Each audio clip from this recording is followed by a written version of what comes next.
Halo semuanya, kembali lagi dalam video self-study Blue Ocean Training Center. Di dalam video kali ini, saya akan menjelaskan materi 1.3, yaitu tentang pemahaman seorang juru masak kapal yang bertanggung jawab terkait dengan persiapan sesuai dengan persyaratan dan kualifikasi peraturan MLC 2006. Di dalam video sebelumnya, teman-teman sudah melihat bahwa saya telah menjelaskan di dalam poin 1.1 pengenalan tentang MLC 2006 dan 1.2 yaitu pemahaman tentang bagaimana regulasi 3.2, poin A, 3.2, B, 3.2 saya jelaskan juga. Di dalam poin 1.3 ini kita akan membahas pemahaman tanggung jawab seorang ship's cook atau juru masak kapal. Teman-teman bisa lihat di dalam buku ini Guidelines of Ship's Cook. Jadi di dalam buku itu dibahas tuntas apa saja tanggung jawab dan kewajiban seorang juru masak kapal ketika bekerja di atas kapal. Dan jangan lupa tidak hanya juru masak kapal, biasanya termasuk juga tim yang ada di dalam galley. Siapa saja mereka, seperti seorang steward atau messman, atau kalau Anda berprofesi sebagai AB cook misalnya, maka Anda juga wajib memahami tanggung jawab Anda ketika sebagai cook.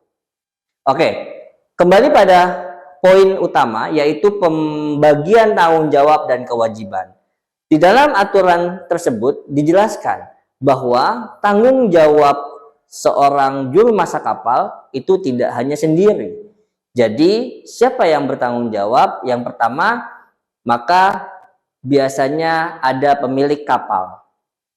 Pemilik kapal wajib menyediakan makanan dan minuman. Tentu saja makanan dan minuman yang berkualitas. Setelah itu pemilik kapal juga wajib meminimalkan efek kontaminasi. Dan juga pemilik kapal memberikan pelatihan khusus ya terkait tentang makanan dan kebersihan. Setelah itu ada juga master atau kapten kapal. Kapten kapal juga ikut bertanggung jawab dalam hal apa? Misalnya yang pertama dalam hal perlengkapan. Apa saja perlengkapan yang tersedia di atas kapal. Setelah itu master atau kapten kapal juga bertanggung jawab terhadap inspeksi peralatan dapur atau galley serta fasilitas penyimpanan lainnya. Nah, jadi dua orang tadi yang saya sebutkan adalah pemilik kapal serta kapten kapal atau master, mereka ikut berperan serta. Sehingga teman-teman yang berprofesi sebagai juru masak kapal tidak bisa bekerja sendiri saja. Artinya, jika ada sesuatu yang tidak pas, maka teman-teman bisa menyampaikan, memberikan usulan atau saran. Misalnya, terkait tentang budgeting. Budget yang teman-teman terima ternyata tidak sesuai, maka teman-teman tidak bisa memasak masakan yang bergizi atau masakan yang sesuai dengan kelayakan pada saat Anda di atas kapal.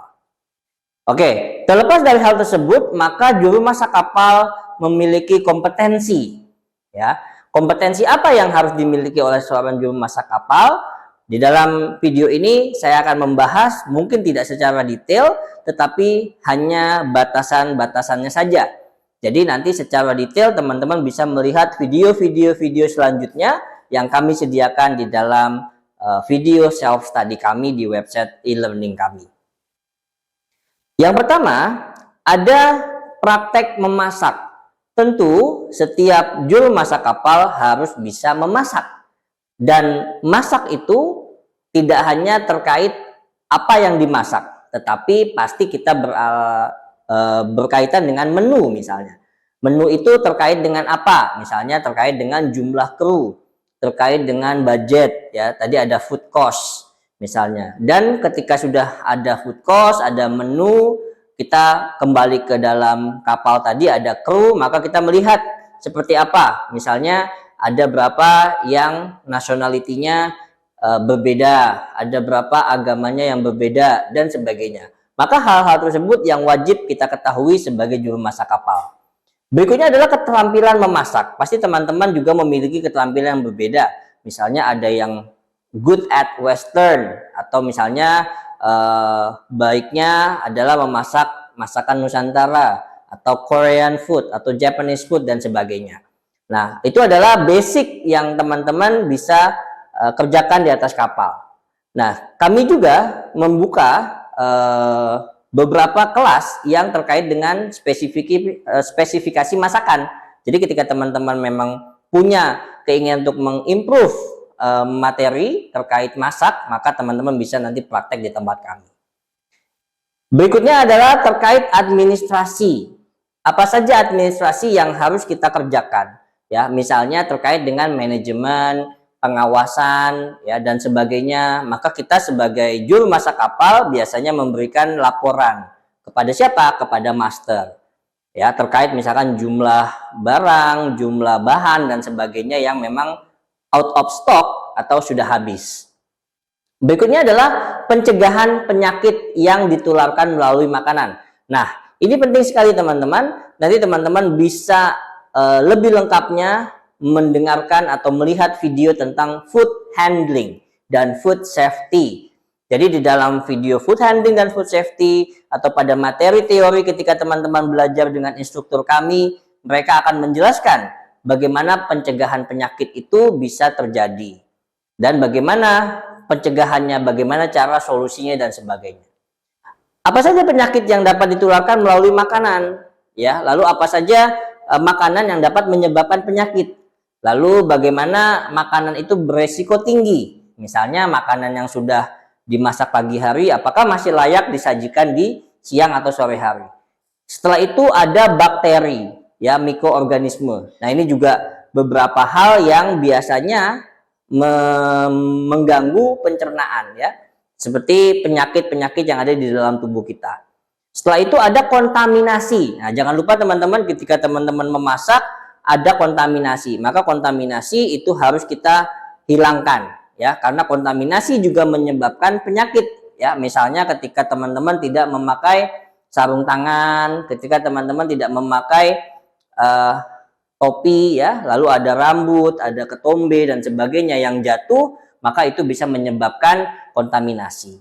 Serta sistem yang lainnya yang harus kita utamakan di atas kapal.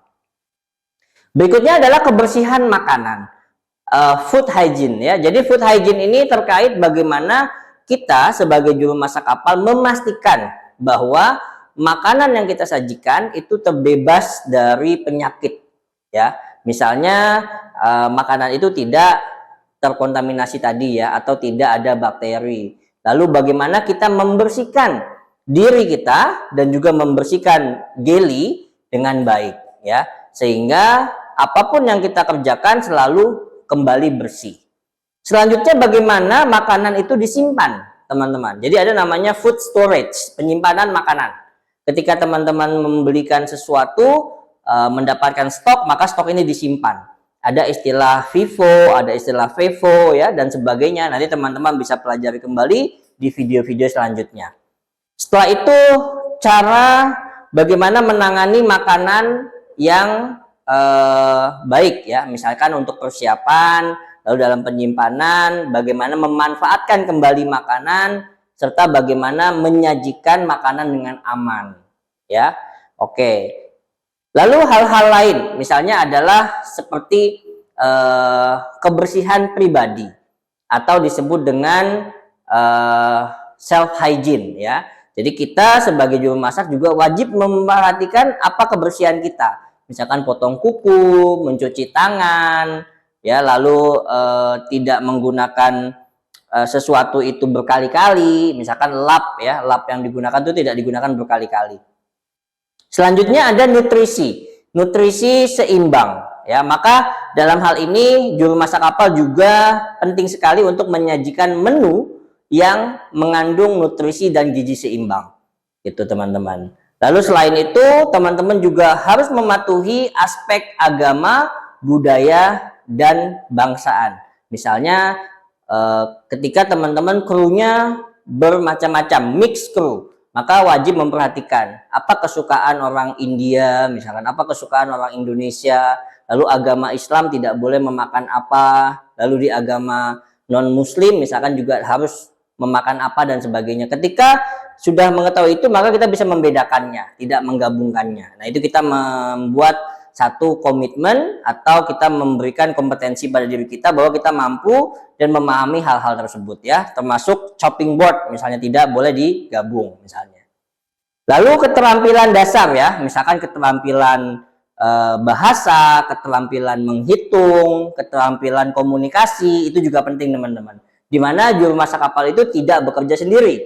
Maka ketika kita mampu berkomunikasi dengan baik, ya, terutama ketika kita berada di dalam kapal yang krunya bermacam-macam, maka teman-teman bisa menggunakan bahasa Inggris. Ya, misalnya bahasa Inggris di atas kapal itu yang standar adalah General English atau General Maritime English. Untuk ship's cook minimal teman-teman memahami metode-metode memasak seperti apa di dalam bahasa Inggris. Oke, selanjutnya ada keselamatan di area kerja, ya, seperti kita sebut sebagai safety-nya atau keamanannya. Misalkan bagaimana teman-teman mencegah terjadinya kebakaran, jatuh, licin, ya, tumpah dan sebagainya. Maka itu menjadi sebuah hal wajib yang harus kita lakukan sebagai seorang juru masak kapal. Oke, jadi masih banyak beberapa hal lain yang tidak bisa disebutkan, tetapi paling tidak di dalam poin 1.3 ini teman-teman memahami apa tanggung jawab seorang koki. Jadi jangan sampai ketika teman-teman sudah di atas kapal, lalu teman-teman tidak tahu nih, apa sih tanggung jawab saya, apa sih tugas saya. Ya, makanya di dalam pelatihan ini kita memastikan dan kita menyampaikan, menjelaskan apa tanggung jawab seorang koki di atas kapal, yaitu sebagai juru masak kapal yang bertanggung jawab. Oke, satu lagi adalah tentang limbah. Nah, bagaimana limbah yang sudah teman-teman kumpulkan itu bisa dikumpulkan lalu dibuang sesuai dengan peraturan yang ada di dalam Marpol. Sehingga pengumpulan, penyimpanan, dan pembuangan sudah sesuai dengan aturan yang berlaku.